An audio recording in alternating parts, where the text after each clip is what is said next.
Question है, most important question है और हमेशा दोस्तों ये प्रश्न परीक्षा में पूछा जाता है। देखिए प्रश्न है दोस्तों, सौर मंडल का दूसरा सबसे बड़ा ग्रह कौन सा है। यहाँ पे दोस्तों प्रश्न देखिएगा ध्यान से, क्या कह रहा है, दूसरा सबसे बड़ा ग्रह कौन सा है। पहला पूछता तो आप तो बता देते दोस्तों, पहला कौन है, बृहस्पति है। सौर मंडल का सबसे बड़ा ग्रह बृहस्पति है। बृहस्पति के बाद किसका स्थान आता है, दूसरा सबसे बड़ा पूछ रहा है, तो इसका दोस्तों क्या आंसर हो जाएगा, ऑप्शन नंबर बी सही हो जाएगा, शनि। शनि दोस्तों सौर मंडल का दूसरा सबसे बड़ा ग्रह है, तो इसे भी दोस्तों याद रखेंगे। और सौर मंडल का पूछ ले सबसे छोटा ग्रह दोस्तों, तो सौर मंडल का सबसे छोटा ग्रह बुध है, जिसके पास कोई उपग्रह नहीं है, तो याद रखेंगे। नेक्स्ट क्वेश्चन देखिए, अगला क्वेश्चन है, दूसरा प्रश्न भी इंपॉर्टेंट है, हमेशा ये भी पूछा जाता है।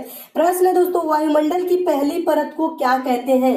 वायुमंडल की पहली परत को क्या कहते हैं, तो आंसर हो जाएगा दोस्तों ऑप्शन नंबर ए, क्षोभ मंडल, ट्रोपोस्फेयर बोला जाता है दोस्तों वायुमंडल की पहली परत को। और ये भी प्रश्न दोस्तों इससे बनता है, मौसम संबंधी घटनाएं किस मंडल में होती है, तो याद रखेंगे दोस्तों मौसम संबंधी घटनाएं जो होती है क्षोभ मंडल में ही होती है, तो इस प्रश्न का भी आंसर यही होगा, क्षोभ मंडल, तो इसे भी याद रखेंगे। अगला क्वेश्चन देखिए, तीसरा प्रश्न भी इंपॉर्टेंट है। प्रश्न है, कांडला बंदरगाह यानी कि कांडला पोर्ट कहाँ स्थित है, तो इसका आंसर हो जाएगा ऑप्शन नंबर ए सही हो जाएगा, गुजरात में। कहाँ स्थित है दोस्तों, गुजरात में है, याद रखेंगे। और दोस्तों बता दूं, कांडला जो बंदरगाह है एक ज्वारीय बंदरगाह है, यह मुक्त व्यापार क्षेत्र वाला बंदरगाह है। और देश का दोस्तों सबसे बड़ा बंदरगाह कहाँ है, मुंबई में है, ठीक है, देश का सबसे बड़ा बंदरगाह मुंबई है, इसे भी याद रखेंगे। नेक्स्ट क्वेश्चन देखिए, अगला क्वेश्चन है चौथा प्रश्न। चौथा प्रश्न भी काफी इंपॉर्टेंट है। प्रश्न है दोस्तों, सविनय अवज्ञा आंदोलन यानी सिविल डिसोबीडियंस मूवमेंट की शुरुआत के दौरान भारत का गवर्नर जनरल कौन था, तो इसका दोस्तों आंसर क्या हो जाएगा, ऑप्शन नंबर कौन सा सही हो जाएगा, इसका ऑप्शन नंबर सी सही हो जाएगा, लॉर्ड इरविन, ठीक है। सविनय अवज्ञा आंदोलन की शुरुआत के दौरान भारत का गवर्नर जनरल लॉर्ड इरविन था। और आपको बता दूं दोस्तों, सविनय अवज्ञा आंदोलन की शुरुआत 1930 ईस्वी में हुई थी। और बता दोस्तों, सविनय अवज्ञा आंदोलन की शुरुआत के दौरान भारत का गवर्नर जनरल लॉर्ड इरविन था, तो याद रखेंगे लॉर्ड इरविन। और आपको दोस्तों एक और क्वेश्चन देख लीजिए, 4 मार्च 1931 ईस्वी को गांधी इरविन समझौते पर हस्ताक्षर किया गया, साथ ही सविनय अवज्ञा आंदोलन को स्थगित किया गया, ठीक है, तो ये भी एक क्वेश्चन है, इसे भी याद रखेंगे। नेक्स्ट क्वेश्चन देखिएगा, अगला क्वेश्चन है आपका पांचवा प्रश्न। पांचवा प्रश्न भी काफी इंपॉर्टेंट है। प्रश्न है, पंडित मदन मोहन मालवीय जाने जाते थे पंजाब केसरी के रूप में, लोकमान्य के रूप में, गुरुदेव के रूप में, महामना के रूप में, तो इसका दोस्तों आंसर क्या हो जाएगा, ऑप्शन नंबर इसका डी सही हो जाएगा, पंडित मदन मोहन मालवीय महामना के रूप में भी जाने जाते थे, तो ये भी याद रखेंगे। और लोकमान्य तिलक दोस्तों बोल दे तो लोकमान्य तिलक कौन, बाल गंगाधर तिलक। और गुरुदेव दोस्तों, गुरुदेव की उपाधि किसको दी गई थी, रविंद्रनाथ टैगोर, ठीक है, तो याद रखेंगे। और बचा क्या दोस्तों, पंजाब केसरी, पंजाब केसरी लाला लाजपत राय, ठीक है, लाला लाजपत राय को पंजाब केसरी के रूप में भी जाना जाता है। तो महामना की कौन है दोस्तों, पंडित मदन मोहन मालवीय, ठीक है, तो सभी प्रश्नों का आंसर याद रखेंगे। नेक्स्ट क्वेश्चन देखिए, छठा प्रश्न है। छठा प्रश्न भी काफी इंपॉर्टेंट है और हमेशा दोस्तों ये प्रश्न परीक्षा में पूछा जाता है।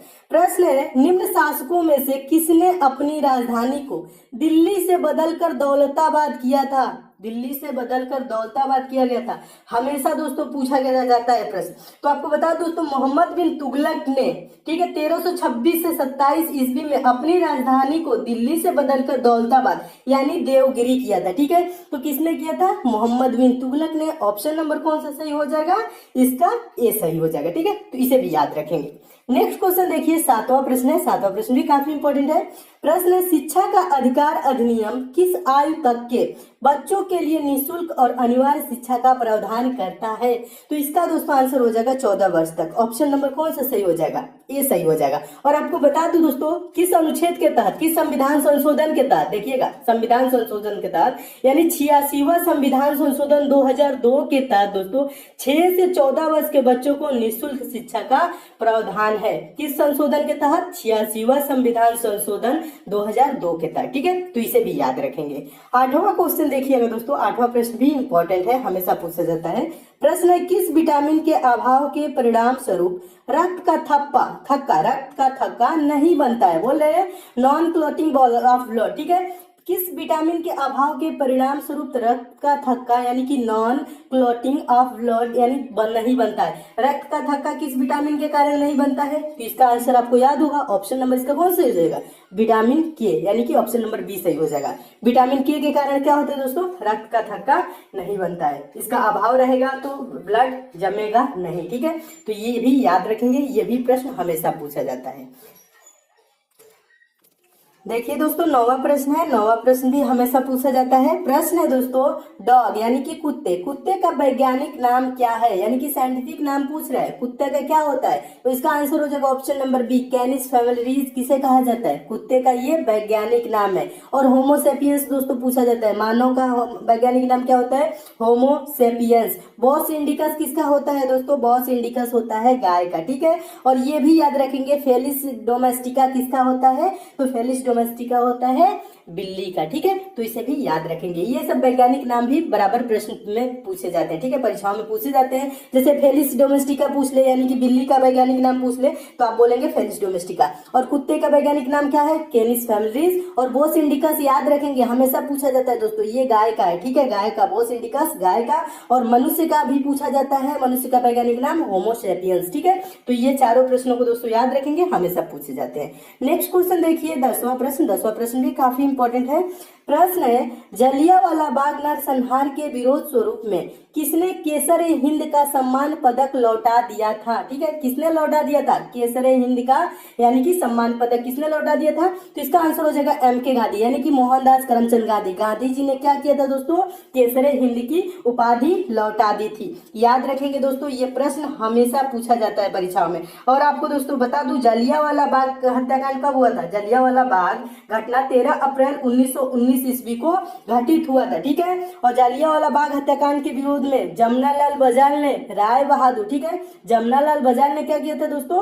राय बहादुर एवं रविंद्रनाथ टैगोर ने सर की उपाधि लौटा दी थी। और महात्मा गांधी ने केसर हिंद की सम्मान पदक लौटा दिया था। ठीक है, तो इसका ऑप्शन नंबर कौन सा सही हो जाएगा? ए सही हो जाएगा, याद रखेंगे। नेक्स्ट क्वेश्चन देखिएगा, 11वां प्रश्न भी काफी इंपॉर्टेंट है, हमेशा पूछा जाता है। प्रश्न है, प्रथम एशियाई खेल किस देश में हुए थे? प्रथम एशियाई खेल किस देश में हुए थे? तो इसका दोस्तों आंसर क्या हो जाएगा? ऑप्शन नंबर इसका बी सही हो जाएगा। प्रथम एशियाई खेल भारत में हुआ था। और कब हुआ था दोस्तों? तो ये भी याद रखेंगे, 4 मार्च 1951 ईस्वी को दिल्ली में हुआ था। ठीक है, प्रथम एशियाई खेल किस देश में हुआ? भारत में। और कहां पे हुआ? दिल्ली में। कब हुआ? 4 मार्च 1951 ईस्वी को। तो इसे भी याद रखेंगे। नेक्स्ट क्वेश्चन देखिएगा दोस्तों, 12वां प्रश्न। 12वां प्रश्न देखने से पहले दोस्तों आपको बता दूं, आपके लिए दोस्तों एक पंचम पब्लिशर की बहुत ही अच्छी ई बुक आई है, उसके बारे में थोड़ी सी जानकारी दे देता हूं। उसके बाद दोस्तों आपको समझाता हूं 12वां प्रश्न। देखिए दोस्तों, 12वां प्रश्न में काफी इंपॉर्टेंट है, हमेशा दोस्तों ये प्रश्न पूछा जाता है। और ये दोस्तों मोस्ट इंपॉर्टेंट है, आप इसे याद रखेंगे। प्रश्न दोस्तों, जामा मस्जिद का निर्माण किसने करवाया था? तो इसका दोस्तों आंसर हो जाएगा ऑप्शन नंबर सी, शाहजहां ने दोस्तों जामा मस्जिद का निर्माण करवाया था। ठीक है, और बता दूं दोस्तों, इसके अतिरिक्त शाहजहां ने, ठीक है, आगरा का ताजमहल बनवाया, दिल्ली का लाल किला, दीवाने आम दीवाने खास, आगरा का मोती मस्जिद आदि। ठीक है, इस किसने निर्माण करवाया? शाहजहां ने। ठीक है, तो याद रखेंगे, और ये प्रश्न पूछा जाता है। और जामा मस्जिद का निर्माण किसने करवाया? प्रश्न आएगा तो याद रखेंगे, शाहजहां ने करवाया। ठीक है, और दिल्ली में दोस्तों लाल किला के अंतर्गत मोती मस्जिद का निर्माण किसने करवाया? यह भी पूछा जाता है। तो दोस्तों दिल्ली में लाल किला के अंतर्गत मोती मस्जिद का निर्माण औरंगजेब ने करवाया था। यह भी प्रश्न पूछा जाता है, तो याद रखेंगे इसे भी। नेक्स्ट क्वेश्चन देखिएगा, 13वां प्रश्न है। 13वां प्रश्न इंपॉर्टेंट है। डर्मेटोलॉजी है, डर्मेटोलॉजी क्या है दोस्तों? त्वचा का अध्ययन डर्मेटोलॉजी के अंतर्गत किया जाता है। ठीक है, डर्मेटोलॉजी त्वचा के अध्ययन को क्या बोला जाता है? डर्मेटोलॉजी बोला जाता है। तो इसे भी याद रखेंगे, ऑप्शन नंबर इसका डी सही हो जाएगा। नेक्स्ट क्वेश्चन देखिएगा, 14वां प्रश्न। 14वां प्रश्न भी काफी इंपॉर्टेंट है। प्रश्न है, शरद विषुव, शरद विषुव यानी कि ऑटम इक्विनॉक्स कब होता है? शरद विषुव कब होता है? तो इसका आंसर हो जाएगा ऑप्शन नंबर इसका बी सही हो जाएगा, 23 सितंबर को। क्या होता है दोस्तों?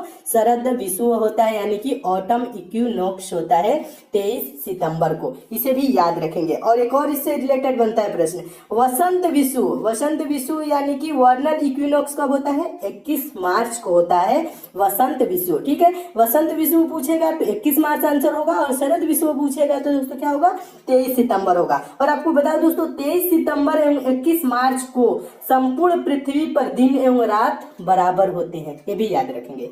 नेक्स्ट क्वेश्चन देखिएगा, 15वां प्रश्न भी काफी इंपॉर्टेंट है, हमेशा पूछा जाता है प्रश्न, और ये भी प्रश्न दोस्तों मोस्ट इंपॉर्टेंट है क्योंकि ये भी प्रश्न बहुत बार परीक्षाओं में पूछा जा चुका है। प्रश्न है दोस्तों, आईने अकबरी का लेखक कौन है? आईने अकबरी का लेखक कौन है? तो इसका दोस्तों आंसर क्या हो जाएगा? ऑप्शन नंबर सी सही हो जाएगा। आईने अकबरी के लेखक अबुल फजल हैं। ठीक है, तो इसे भी दोस्तों आप याद रखेंगे। और दोस्तों इससे रिलेटेड और बनता है दोस्तों प्रश्न, और बाबरनामा की रचना किसने की थी? तो दोस्तों बाबर ने अपनी आत्मकथा की रचना बाबरनामा की थी। ठीक है, यानी कि बाबर ने अपनी आत्मकथा बाबरनामा की रचना की। और आईने अकबरी के लेखक कौन है? अबुल फजल। और हुमायूं नामा की रचना दोस्तों पूछा जाता है तो गुलबदन बेगम ने की थी, ये भी याद रखेंगे। ठीक है, तो ये भी 2-3 प्रश्न है तो इसे भी याद रखेंगे। कौन कौन सा? बाबर ने अपनी आत्मकथा बाबरनामा की रचना की, यानी कि बाबरनामा की रचना किसने की? तो बाबर ने की, इसे याद रखेंगे। और आईने अकबरी का लेखक कौन है? अबुल फजल। ठीक है, इसे भी याद रखेंगे। और हुमायूं नामा की रचना भी पूछा जाता है तो गुलबदन बेगम ने की थी। तो 3 प्रश्न है दोस्तों, तीनों प्रश्नों को आप जरूर याद रखेंगे, हमेशा पूछे जाते हैं। नेक्स्ट क्वेश्चन देखिएगा, 16वां प्रश्न है। 16वां प्रश्न भी काफी इंपॉर्टेंट है। प्रश्न है, पुस्तक गीत गोविंद के लेखक कौन थे? पुस्तक गीत गोविंद के लेखक कौन थे? तो इसका आंसर हो जाएगा ऑप्शन नंबर सी, जयदेव। गीत गोविंद के लेखक कौन थे? तो जयदेव थे। नेक्स्ट क्वेश्चन देखिए, मोस्ट इंपोर्टेंट प्रश्न है, हमेशा पूछा जाने वाला प्रश्न है। प्रश्न है, ग्रैमी अवार्ड किस क्षेत्र में दिया जाता है? तो दोस्तों संगीत के क्षेत्र में ग्रैमी अवार्ड दिया जाता है। किस क्षेत्र में दिया जाता है? संगीत के क्षेत्र में, इसे भी याद रखेंगे। नेक्स्ट क्वेश्चन देखिए, 18वां प्रश्न है। 18वां प्रश्न क्या कह रहा है? पक्षी और उनके आवासों का अध्ययन कहलाता है। पक्षी और उनके आवासों का अध्ययन कहलाता है, तो किसके अंतर्गत दोस्तों पक्षी के आवासों या पक्षियों का अध्ययन किया जाता है? तो ऑर्निथोलॉजी। ऑप्शन नंबर इसका ये सही हो जाएगा। ऑर्निथोलॉजी के अंतर्गत पक्षी और उनके आवासों का अध्ययन किया जाता है, तो इसे भी याद रखेंगे। नेक्स्ट क्वेश्चन देखिएगा, मोस्ट इंपोर्टेंट प्रश्न है, हमेशा पूछा जाने वाला दोस्तों ये प्रश्न है। संतोष ट्रॉफी निम्नलिखित में से किस खेल में दिया जाता है? संतोष ट्रॉफी किस खेल में दिया जाता है? तो इसका दोस्तों आंसर हो जाएगा option number B, football. Football में संतोष ट्रॉफी दिया जाता है, तो इसे भी याद रखेंगे, ये भी पूछा गया प्रश्न है। नेक्स्ट क्वेश्चन देखिए, 20वां प्रश्न। 20वां प्रश्न है, भूदान नेता विनोबा भावे ने भूदान आंदोलन शुरू किया, कहाँ शुरू किया? तो महाराष्ट्र में शुरू किया। ऑप्शन नंबर इसका कौन सा सही हो जाएगा? ए, महाराष्ट्र के पनवार आश्रम से भूदान आंदोलन शुरू किया विनोबा भावे ने। ठीक है, तो ऑप्शन नंबर इसका कौन सा सही हो जाएगा? ए सही हो जाएगा। और दोस्तों 21वां प्रश्न देखने से पहले आपको बता दूं दोस्तों, अगर आप मैथ में वीक है, मैथ बेसिक से 0 लेवल से और चैप्टर वाइज दोस्तों पढ़ना चाहते हैं, दोस्तों आपके लिए एक चैनल बनाया हूँ जिसका लिंक दोस्तों मैं नीचे डिस्क्रिप्शन बॉक्स में दे दिया हूँ। दोस्तों उस चैनल पे मैं मैथ बेसिक से 0 लेवल से और चैप्टर वाइज पढ़ा रहा हूँ। अगर जो आपको मैथ में थोड़ी सी भी दोस्तों प्रॉब्लम होती है तो उस चैनल पे जरूर जाए, चैनल को सब्सक्राइब कर ले, नोटिफिकेशन बेल को ऑन कर ले, ताकि दोस्तों मैं वहां पे जितने भी इंपॉर्टेंट वीडियो दूं उसकी आप तक नोटिफिकेशन पहुंचे। और दोस्तों जब वहां पे मैथ की सारी चैप्टर समाप्त हो जाएगी दोस्तों, मैं आपको विश्वास दिलाता हूं आप भी मैथ के प्रश्नों को दोस्तों सेकंडों में सॉल्व करने लगेंगे। तो मैथ में आपको प्रॉब्लम होती है तो दोस्तों उस चैनल पे जरूर जाए, जिसका लिंक दोस्तों मैं नीचे डिस्क्रिप्शन बॉक्स में दे दिया हूँ। तो देखिए दोस्तों 21वां प्रश्न। 21वां प्रश्न है दोस्तों, राजा राम मोहन राय द्वारा संस्थापित, ठीक है, समाज का नाम क्या था? राजा राम मोहन राय द्वारा संस्थापित समाज का नाम क्या था पूछ रहा है। तो इसका दोस्तों आंसर हो जाएगा ऑप्शन नंबर डी, ब्रह्म समाज की स्थापना किसने की थी दोस्तों? राजा राम मोहन राय ने की थी। याद रखेंगे, ये प्रश्न हमेशा दोस्तों परीक्षा में पूछा जाता है। और एक और प्रश्न बनता है दोस्तों, आर्य समाज की स्थापना। ठीक है, ये कौन सा प्रश्न बनता है? आर्य समाज की स्थापना किसने की? ठीक है, तो आर्य समाज की स्थापना दोस्तों आपको बता दूं स्वामी विवेकानंद ने की थी। ठीक है, कब की थी? तो 1875 ईस्वी में आर्य समाज की स्थापना दोस्तों किसने की थी? स्वामी दयानंद सरस्वती ने की थी। सॉरी, एक बार क्वेश्चन गलत हो गया, थोड़ा देखिएगा दोस्तों। राजा राम मोहन द्वारा संस्थापित समाज का नाम क्या था? तो ब्रह्म समाज। ठीक है, ब्रह्म समाज की स्थापना कब की थी? 1828 ईस्वी में की थी। और प्रश्न एक और बनता है दोस्तों, आर्य समाज, ये भी पूछा जाता है। आर्य समाज की स्थापना 1875 ईस्वी में स्वामी दयानंद सरस्वती ने की थी। याद रखेंगे दोस्तों, आर्य समाज की स्थापना स्थापना किसने की थी? स्वामी दयानंद सरस्वती ने 1875 ईस्वी में। ठीक है, तो दोनों प्रश्नों का आंसर दोस्तों याद रखेंगे, दोनों प्रश्न हमेशा पूछे जाते हैं। नेक्स्ट क्वेश्चन देखिएगा, 22वां प्रश्न है। 22वां प्रश्न भी काफी इंपॉर्टेंट है। बाबर ने इब्राहिम लोदी को किसकी लड़ाई में हराया था? तो आंसर हो जाएगा ऑप्शन नंबर ए, पानीपत की दोस्तों पहली लड़ाई में बाबर ने इब्राहिम लोदी को हराया था। पानीपत की पहली लड़ाई कब हुई थी, ये भी पूछा जाता है दोस्तों, तो आंसर याद रखेंगे 1526 में पानीपत की पहली लड़ाई हुई थी। ठीक है, तो इसे भी याद रखेंगे। नेक्स्ट क्वेश्चन देखिए, 23वां प्रश्न है। 23वां प्रश्न भी काफी इंपॉर्टेंट है। विदेशी मुद्रा के बहिर्गमन और आगमन के बीच अंतर को कहते हैं, क्या कहा जाता है?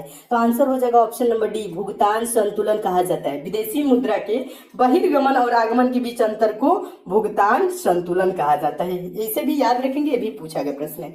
24वां प्रश्न मोस्ट इंपॉर्टेंट है और हमेशा दोस्तों ये प्रश्न पूछा जाता है, ये प्रश्न मोस्ट इंपॉर्टेंट है, इसलिए दोस्तों आप इस प्रश्न का आंसर याद रखेंगे।